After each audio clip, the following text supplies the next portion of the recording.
salaamaaleykum mbokku Sénégal salaamaaleykum mbokku diaspora ñu ñëw ci benn jàngat par rapport ak opposition Sénégal parti au pouvoir Sénégal seen taxawaay ak nu ñu nekk di manipuler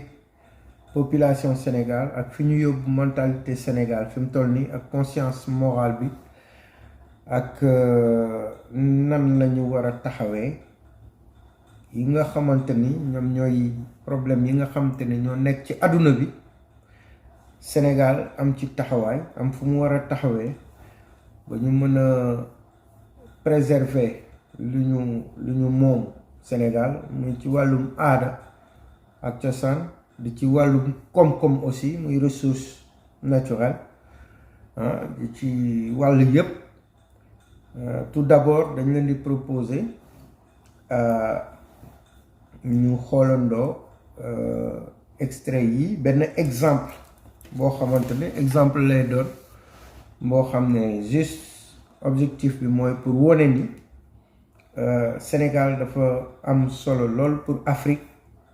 dafa am solo lool pour adduna bi te fi ñu toll nii il faut que ñu dépasser yu ndaw yi yu sew sewaan yi ñuy dispersé wu ñu jël hauteur ñu vraiment ñu utiliser suñu xel te ba ñu yem ci wax rek ak politique pour falu pour def leneen ndax enjeu yi dafa am solo déjà Afrique dañu soxla autonomie dañu war a moom suñu bopp ndax boroom xam-xam yépp ñu koy wax xeex nañu fu ne Afrique munuñ lan moo tax Afrique ñun munuñu mel ni yeneen continent yi lan moo tax lépp di ñu raw lan moo tax ñëpp di ñu raw donc muy loo xamante ni tey bu ñëpp taxawandoo Afrique taxaw fi mu war a taxaw am na problème yu bari mu ngi am ci pauvreté ci xiif ci yenn soxla yu Afrique di am mënu ko def am na taxawaay boo xam ne buñ fa taxawoo ci àdduna bi xëy na dina dem ba jàppale yenn réew yi nga xamante ni amewuñu ko doole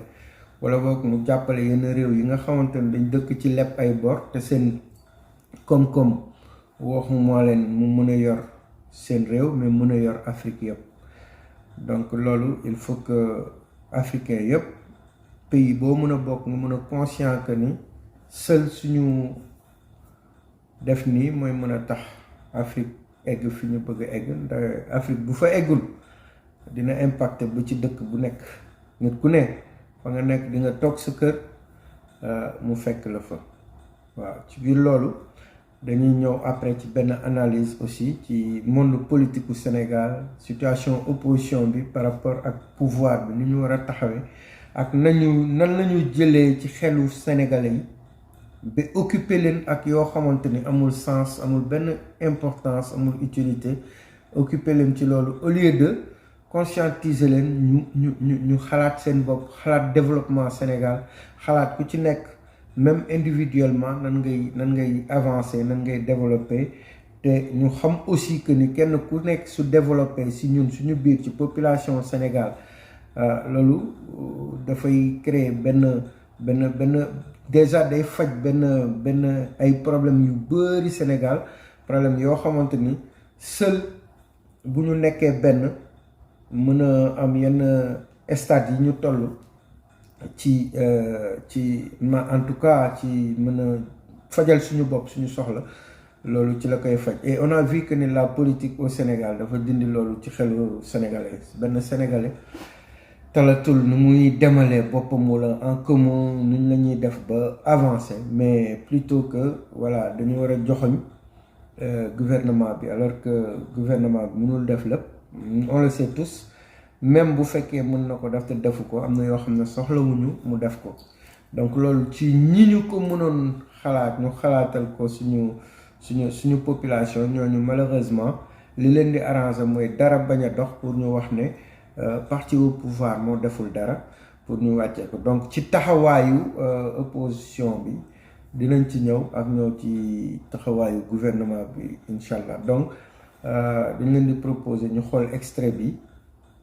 ensemble. Et je profite de votre plateau pour lancer un plaidoyer que le monde entier se tourne vers cette région qu'est le Sahel. Le Sahel, la zone des 3 frontières, les 3 pays, ça fait à peu près 69 millions d'habitants. L'Ukraine à côté, ça fait 43 millions d'habitants, un peu plus de 43 millions d'habitants. En l'espace de 7 ans, le Sahel avait besoin de 2,1 milliards d'euros pour juguler, réguler, stopper la montée en puissance des terroristes. Le Sahel ne l'a pas eu. En l'espace de 2 mois de conflit russe, le G7 et l'ensemble de l'Union européenne ont mobilisé près de 13 milliards d'euros pour l'aide humanitaire en Russie. Et encore, asseyez-vous, madame, je vais vous dire une chose. Jamais un conflit n'a mobilisé autant de dons en armement, de facilité en acquisition de munitions et d'armement pour un seul pays en l'espace de si peu de temps. Alors que là, le Sahel crie au secours, cherche à s'armer, à s'outiller. Les armées du G5 Sahel cherchent à se doter de moyens beaucoup plus puissants. Mais malheureusement, il y a des difficultés sur son chemin. Il est important que l'on comprenne tous ensemble que tant que le Sahel ne sera pas en paix, aucun pays, aussi loin soit-il, ne sera en paix. 65 milliards de dollars en 5 mois contre 1,5 milliard en 11 ans. À vous de juger. 65 milliards pour la guerre en Ukraine, débloquée par les grandes puissances, avec notamment les États-Unis et les pays européens de l'OTAN, les mêmes qui disent combattre les djihadistes dans le Sahel depuis maintenant 11 ans. Les chiffres se passent de commentaires. Mais dans le même temps, de quel droit peut-on blâmer quelqu'un qui dépense son argent à sa guise? Qui le donne à qui il veut? C'est son argent et il n'a pas à rendre compte à quiconque lorsqu'il fait ses choix, lorsqu'il définit ses priorités, ses actions. C'est humain. Que ceux qui en Afrique, dans les administrations, dans les universités, dans les écoles, croyaient toujours aux grands discours sur l'égalité, la justice, l'équité, la morale, la solidarité, l'amitié dans les relations internationales se réveillent. Le rêve a assez duré. Les discours d'un monde de bisounours doivent s'arrêter. La réalité est là. En quelques 2 ou 3 ans, les sacro-saints concepts sur l'aide, sur les vertus de la mondialisation, de la solidarité et de l'équité ont clairement montré leur obsolescence. Avec d'abord la pandémie de la Covid-19, où chacun s'est d'abord occupé de lui en fermant ses frontières, et en fabriquant ou en achetant en priorité des vaccins pour sa population. Puis maintenant, la guerre en Ukraine, où clairement les grandes puissances ont déployé comme jamais les moyens, ont sorti ostensiblement leur chéquier pour aider leurs protégés. Celui qui symbolise leur idéologie, la tête de pont de leur stratégie de conquête vers l'Est. Il est important que vous, jeunes, ne commettiez pas les mêmes erreurs que nous. Jamais, nulle part, un pays n'a été développé par l'aide. Cela n'existe pas dans l'histoire de l'humanité. On entend encore ça et là des personnes qui continuent d'attendre une certaine aide, d'espérer un soutien des grandes puissances qui, dans leur grande humanité, dans leur magnanimité, voleraient au secours de l'Afrique. Soyons sérieux. L'aide ne peut développer aucun pays. Au-delà de l'obsolescence de ce concept un peu infantilisant d'aide, ouvrons les yeux. Soyons pragmatiques. Arrêtons de rêver et de croire au Père Noël qui descendra du ciel avec des jouets par milliers à distribuer. C'est un conte de Noël pour enfants. Même si ça fait mal, même si ça pique aux yeux, il faut regarder la vérité en face et savoir qui sont nos alliés et quelle est notre place.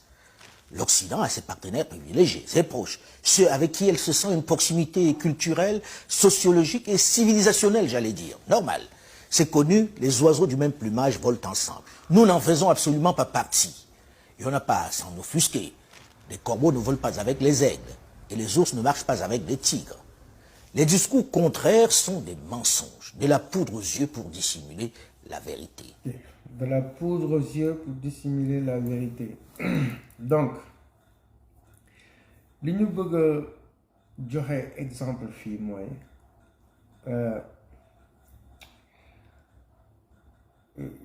nit su amul gis-gis wala mu am xalaat bu séenee jaaykatu ginaar di grève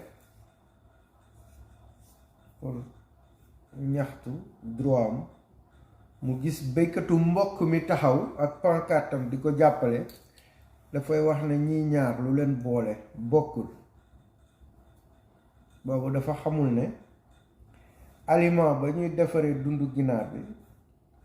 mbokk mën na cee bokk kon moom su bokkul ci xeex boobu moom mën naa am jafe-jafe juste rek pour expliquer que ni problème yi niveau bu mu toll te ñu seetlu ne ña dëkk ci di ñu jàppale ñun di ñu dimbale soi-disant dañuy jox ay ndimbal lépp lu mun a xew ñun daal ci ndimbal la ñu nekk Afrique ñooñu bu ñu soxlaa gis nañu ñoom seen taxawaay en tout cas gis nañ ñoom suñ ci tolloo ñoom ni ñuy doxalee ñu bëgg contribuer tuuti rek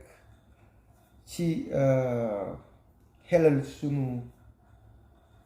jeunesse bi en Afrique di leen wax ni am na leneen lu Afrique war a tal lu dul ay reyante biir Afrique wala ay rébellion wala di def ay manifestations juste pour politique pour falu sa dëkk ñuy génn di ci yàq suñuy bien public wala ñuy am ñu ci ñàkk seen bakkan wala ñuy xeex wala benn temps bu ñuy perte te xalaatuñu suñu développement bopp suñu développement réew aduna bi tollu na foo xamante ni jeunesse su Sénégal en tout cas li ñu leen di conseiller xool leen ñu leen di jiite bu baax parce que gis ngeen su Afrique demul lépp lu ñu mën a def bépp pays bu nekk Afrique sa dëkk mënul dem tant que Afrique demul foofu lañ toll adduna bi moo toll foofu tant que Afrique boolewuñu def benn continent di xool fenn dëkk bu ci nekk ci sa biir dëkk problème bi dina la fa fekk donc c'est aux Africains c'est aux panafricanistes de conscientiser la jeunesse africaine d'où qu'il soit ci dëkk bu ñu war a mën a nekk donc ci biir loolu je ne vois pas opposition au Sénégal taxawaay bi ñu taxaw nii ak importance bi Sénégal am mën a njëriñ bi mu mën a amal Afrique lii nga xamante ne ñu koy yóotu di ci xeex depuis très longtemps pour Afrique booloo nekk benn Sénégal dem ba toll foo xamante ni munoon na Sénégal ci Sénégal à travers que le Sénégal on pouvait réussir combat bi nga xamante ne suñuy aîné combat nañ ko ñeneen combat ko ba léegi te mu leer ñu ne tant que Afrique du moo taxaw dëkk bu jéem a demal boppam en Afrique tout seul face à ces enjeux-là c'est pas possible. On a vu des présidents assassinés en Afrique parce qu'ils ont voulu demal seen bopp. Aujourd'hui on a vu des guerres yoo xamante ne amoon na en Afrique et causées par X ou Y qu'on connaît. Je ne vais pas citer ou indexer. Je parle des Africains nous-mêmes. Ñun suñu problème ñun la parce que il faut que ça commence par les politiques internes. Alors que aujourd'hui opposition Sénégal ni ñu ko gisee ñoom xëy na xalaatuñu defar Sénégal ba defaraale Afrique. Mali donc dañ ko embargo xaru tabaski am problème Sénégal. Vous pensez que ni beneen dëkk bu amee problème Sénégal du jël? Vous pensez que Sénégal su amee problème Afrique yeneen dëkk yi du jël? Donc comment peut-on nous concentrer sur des futilités alors que xam nañ ne à la base on va revenir sur les mêmes ci même problème yi. Ban président moo mën a wax ban opposant moo mën a wax ne tey di nga mën a daaneel Macky Sall nekk njiitu réew nekk face ak adduna bi fi mu toll nii ak ñi soxla Sénégal yow kese te kenn du la jàppale amul. Donc pourquoi ngeen bëgg a def ci bopp jeunesse su Sénégal ne képp koo leen àndalul te mu nekk ci pouvoir bi yàq leen ko banaliser leen ko diaboliser leen ko bu leen ko jàppale ci projet am. C'est complètement à la limite déplacé. Donc bu ñu xoolee parce que man damay def sama jàngat damay def sama jàngat loin nag de indexer qui que ce soit parce que je ne suis pas au pouvoir bokkuma ak le camp présidentiel te opposition bi fi ma taxaw dafa leer nañ en tout cas parti yi nga xamante ne ñoom la ñuy wax ne ñooy opposition bi yi gën a kawe Sénégal bokkuma ci benn donc je suis libre de dire ce que je pense et c'est tant mieux parce que comme je suis un homme libre qui aime bien dire les choses yi mu xalaat donc ça tombe bien je pense que su may wax des fois ak jeunesse bi war nañ ma déglu bu baax a baax ba tax na dinaa indi beneen extrait boo xam ne c'est plus on est parti de l'Afrique la position de l'Afrique on va descendre au Sénégal ñu xool ma indil leen benn exemple rek ngeen déglu ko après ñu conclure ci fin bi pour xamal leen ni on a des choses plus importantes que nekk fii di ñu ñuy nax ñuy bloqué wu ci sujet yoo xam ne à la fin zéro ñu perdre temps pour rien ay bakkan dañ fi am ñu dee am ñoo xamante ni voilà perdre ay milliards affaires yooyu ci sujet yoo xamante ni du dara lu dul manipulation pour mën a dem au pouvoir wala pour mën a des ci pouvoir donc je vous invite ñu xool benn discours Macky Sall. fan yii yëpp dégg naa ay coow mooy loo xam ne daf ma jaaxal sax ndax day mel ni lu xiinul rek xëy taw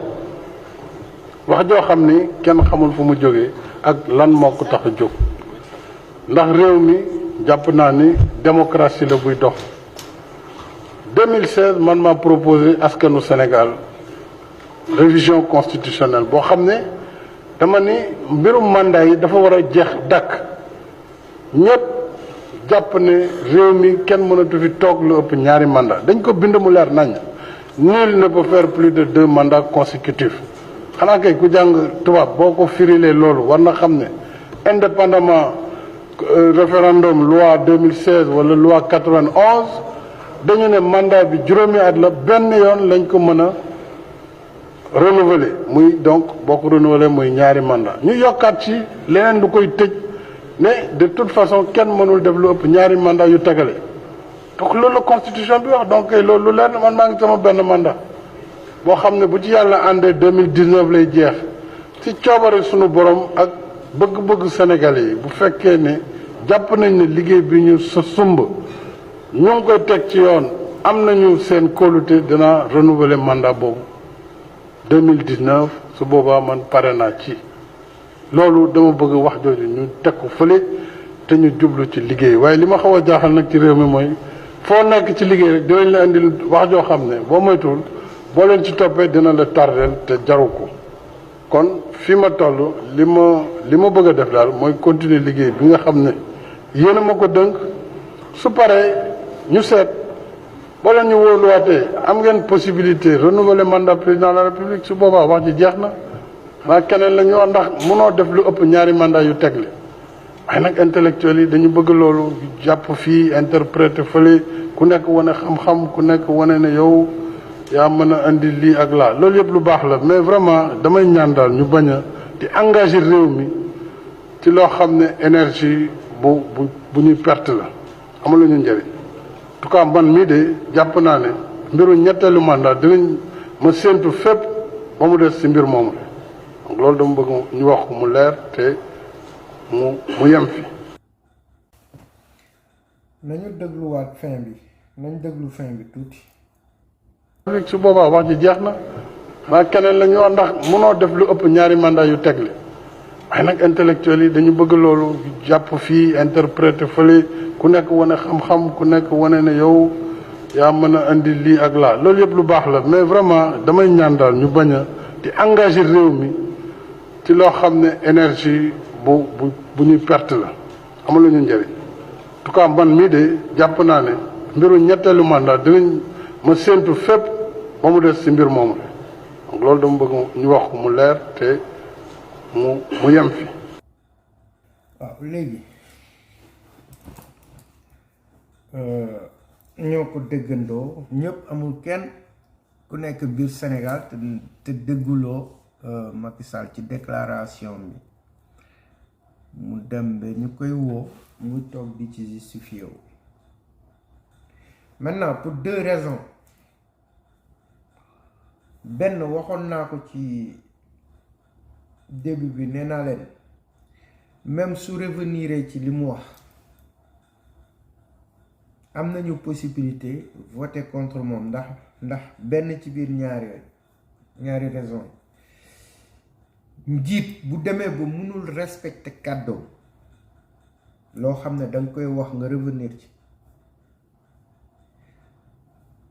mënoo jiite lu toll ni 17 millions de personnes ak Sénégal fi mu toll nii ak enjeu yi ñoom pétrole bi or bi zircon bi fer bi ak yeneen njiit bu dul respecter kàddoom dara duñu leer na du respecter jëfam parce que day def tey suba mu génn ci te jàpp nañ ni man jàpp naa ne moom Macky Sall ak moyens yi mu am muy moyen xaalis muy moyen ressources humaines ñi koy xalaatal ñépp balaa moo dem bay def déclaration yii xoolaat na bu baax li muy wax parce que xam na ne moom la ñuy dénk suñu kaaraange réew moom la ñuy dénk suñu armée réew moom la ñuy dénk lépp moom lañ jël jox ko na ko boo signé loolu la kon su demee ba mënul respecter kàddoom bii kenn mënu koo dénk réew mi loolu rek mën na nekk argument pour que ci campagne bu ubbee nit ñi voté sanctionné ko c'est tout. Beneen raison mooy que ni xam nga parfois tooñ baaxul nit dina tooñ ba tooñ boppam ba tey Macky Sall waxul ne maa waxoon waxeet waxul ne dinaa def beneen mandat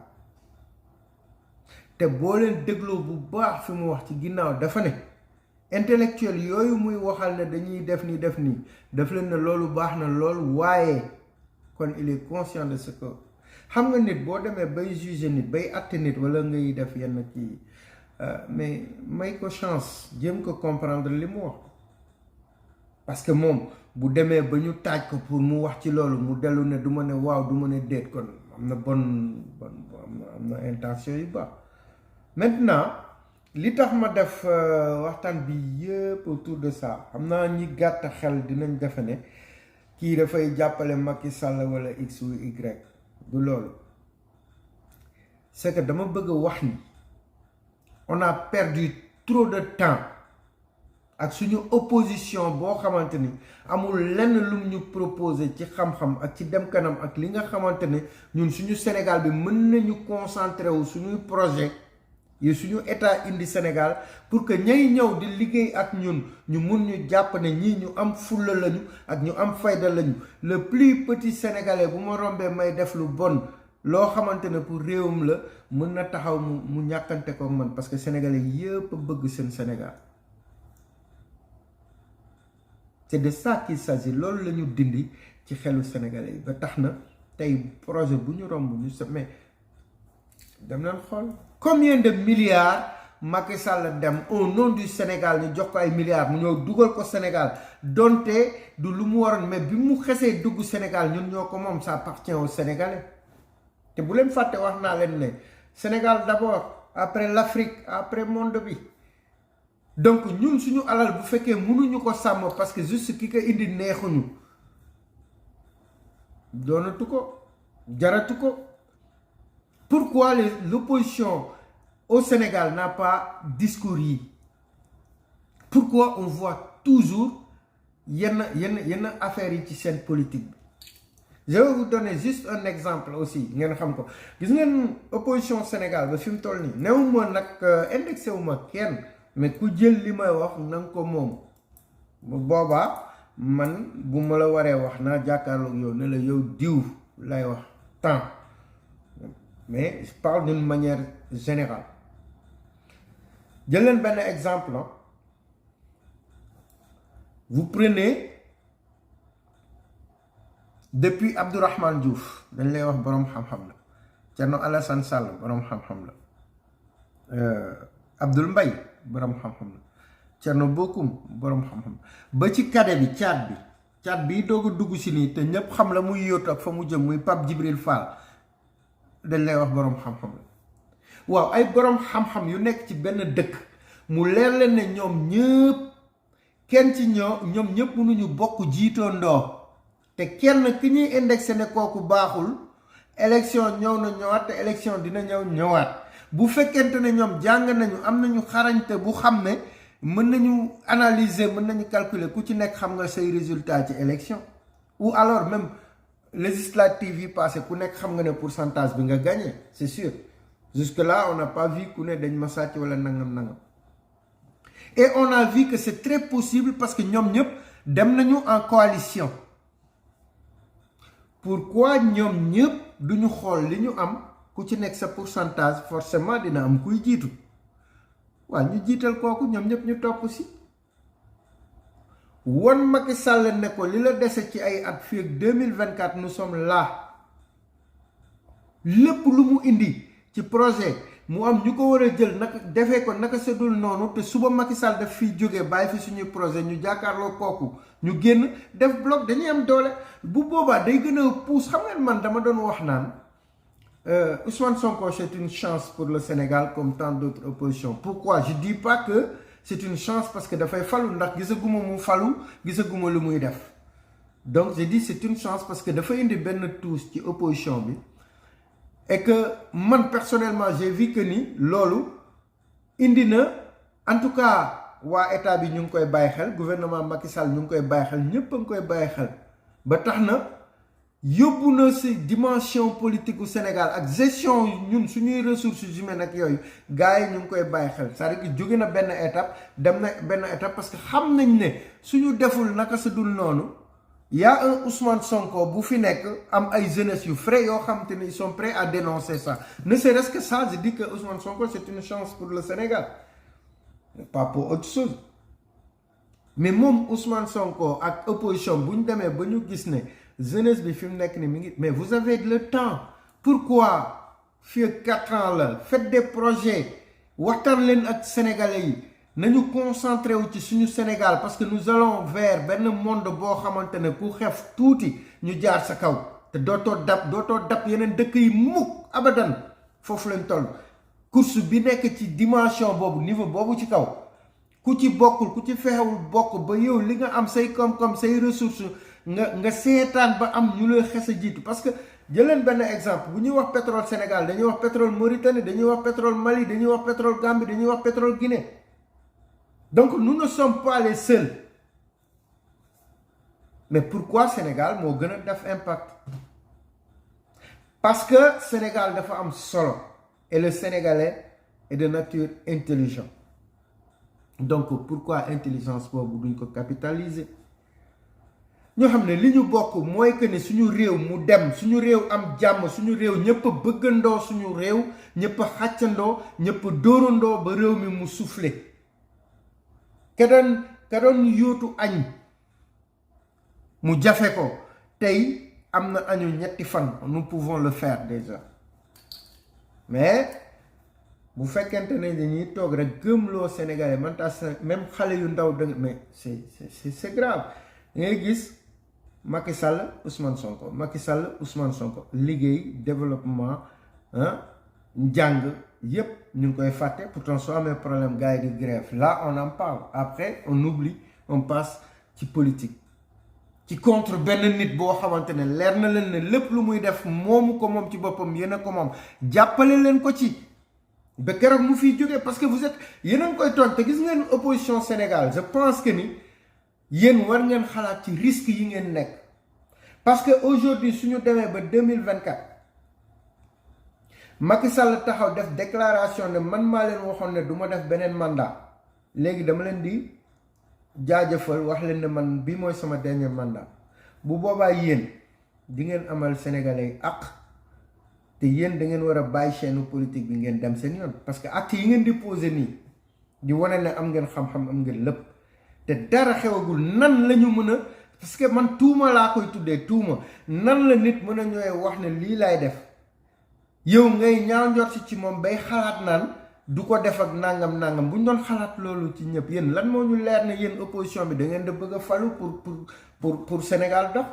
est-ce que bëggu leen falu pour détourner ñun population bi mën nañ ñaaw njort noonu ci yéen ou encore mieux yéen bu fekkee da ngeen bëgg Sénégal jotagul ngeen gëmloo Sénégalais ne ah Macky Sall mii kat mandat ba la mu ci waxoon jotagul mais on aura le temps fi mu nekk nii lépp lu mu indi lépp lu mu defar ci projet sénégalais yee ko moom nañ ko bokk jàppale ba mu là c'est des discours responsables parce que yéen a ngi fàtte xam nga aujourd'hui ñañuy déglu mooy ñay def ay waxtaan di saaga wala ñuy jalgati wala ñuy tuumal seen mbokk jullit te dara leeru leen ci wala ñuy ñooñu la ñuy déglu mais am na discours yu am déglu leen sëriñ si déglu leen ñii mais en fin de compte kenn dégluwu leen parce que boo leen doon déglu saa bu nit tegee waxtaan ci kër diine yi dina dégg lu am solo lu koy jëriñ mais pourquoi duñ ko jëfee léegi ka ñuy déglu jéem a jël waxam jëfee ko mooy kay def taal microm saaga wala mu sosal na diw détourné na milliard wala mu wax loo xamante ne justice bi nangam wala procureur temps nangam kooku la ñuy déglu valoriser li muy communiquer mu dugg ci xelu xale yi dugg ci xelu sénégalais yi ba ñu fàtte ne lii mooy réalité sénégalais aadam ak cosaanam mooy yar ak teggin mooy xam-xam mooy jàppale wante mooy suturalante mooy dund en harmonie ku amul sax kenn du lay loolu mooy valeur au Sénégal parce que Afrique dafa compté wu ci Sénégal on attend de vous l'opposition du Sénégal ngeen bàyyi manipulation yi ngeen jël temps wu liggéey tuuti fàtte politique bi fàtte social yi su ko defee journalistes yi nga xam ne war nañu liggéey seen liggéey te defuñu ko ñu ngi ut parce que ñoom tamit seen gagne-pain la bu boobaa dinañ noppalu di créer des vrais débats des vrais sujets ci xam-xam bu ne plateau télé yi ñuy wax ci voilà ñu wax ci ressources humaines naturelles yi wax ci pétrole bi tey wax ci gaz bi tey suba wax ci éducation wax ci leneen réew noonu lay def mu développé économie Sénégal ñu wax nan lay tourner chaque citoyen au Sénégal nan la mën a contribuer ci développement dëkkam dërëm bi muy jënd ji ceeb ba nga xam ne ñu ngi koy béy Fuuta ceeb boobu dërëm boobu nan lay contribuer ci Sénégal yépp ba mu amal Afrique bi njëriñ ñoo wax leen loolu. Il est temps que opposition Sénégal mu amal Sénégal njëriñ mais opposition Sénégal ba léegi nii seen bopp la ñuy amal njëriñ parce que bu ñu soxlaa bañ a dem kaso wala bu ñu soxlaa dara dañuy génnee askanu Sénégal mu ñoo défendre leen donc askanu Sénégal ñoo yor doole bi xam nañ ne ñoo yor doole bi mais ñoom lan la ñuy jox askanu Sénégal en contrepartie avant ñuy falu seen falu rek la ñuy wax askanu Sénégal mais ñoom balaa ñuy falu lan la ñuy wax luy jëriñ Sénégalais yi pourquoi du ñu gën y a des leaders comme Ousmane Sonko gis nañ ko muy béy defoon na fi ay tool affaire yooyu je parle de Ousmane Sonko je le cite parce que pour man moom mooy chef de l'opposition fu mu nekk nii voilà je suis libre nag je dis pas que c'est ça mais man loolu laa jàpp donc su may jël exemple ci moom laa koy jël ak ci Macky Sall voilà je ne fais pas de publicité je ne suis pas de Pastef je ne suis pas de Benno Bokk Yaakaar en tout cas mais on a vu que ne posé woon na ay actes def ay tool don de sang def mais vous avez le temps aujourd'hui il est maire moom moo doon bañ cumul de fonction donc mi ngi Casamance pourquoi les yéen ñeneen ñi parti wam du ñu continuer développer loolu parce que sénégalais yi xool nañ leen bu leen fàtte ne yéen ñëpp vous êtes tous des Sénégalais te gaal gii ñu nekk nii muy sunu gaal bi bu génnul ndox mi nga xamante ne mu géej gii di yëngatu nii bu gaal gi mucciwul benn ñun ñëpp ci géej gi la ñuy lab bu kenn tal sa bopp nañ tal gaal gi ba mu génn fii bu boobaa ñu mën a wax leneen donc di leen jaajëfal di leen wax ne dañu ñëwoon rek di wax ci suñu gis-gis noonu jéem a conscientiser nit ñi ñu xam ne au-delà de Sénégal dañu war a def œuvrer dans le sens de donte ñu bëri dinañ ko jàppee gént mais ñu xalaat États-Unis d'Afrique parce que monde bi foofu la toll suñu teelul jël suñuy devant rek dina doy waar trop di leen jaajëfal di leen jéggalu bu amee ñagas-ñagas ñu xam ne kàddu yi ci ñun la wax yombul et que liñ ci jublu mooy waxtaan rek ak suñu mbokk yi incha allah di leen jox dig daje ba beneen yoon